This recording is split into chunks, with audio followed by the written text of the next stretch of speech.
s'agit d'un projet qu'on a appelé EDF Lab Paris-Saclay. C'est un projet qui illustre en fait les deux piliers de développement du groupe EDF, avec d'une part le développement des compétences et l'autre pilier est la recherche et l'innovation.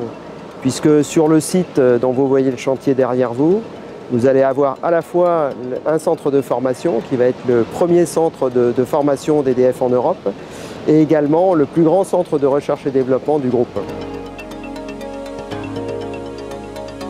Ce qui nous a attirés ici, c'est la capacité de recherche et d'innovation que va constituer demain le regroupement de centres de recherche publics et d'enseignement supérieur et de recherche de premier plan.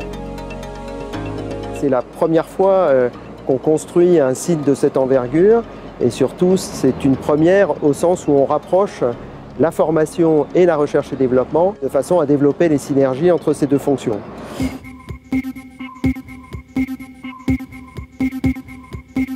Ce qui constitue pour nous également une première, c'est de s'implanter sur un campus scientifique et technique de cette ampleur-là, avec le regroupement de l'ensemble des établissements qui vont constituer l'Université Paris-Saclay.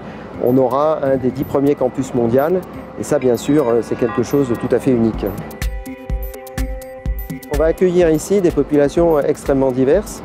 D'abord, sur le site de la recherche et développement, nous aurons à la fois les chercheurs EDF, mais aussi des chercheurs du monde académique, des thésards, des stagiaires.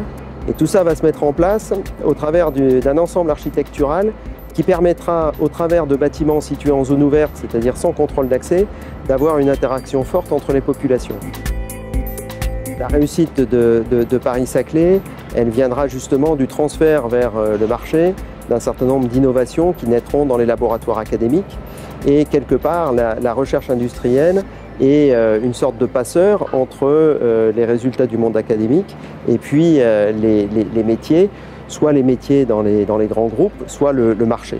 Et donc je pense qu'on aura demain sur Paris-Saclay l'ensemble des ingrédients pour faire en sorte que la mayonnaise prenne et que la réussite économique, l'essor économique soit au rendez-vous du campus de Paris-Saclay.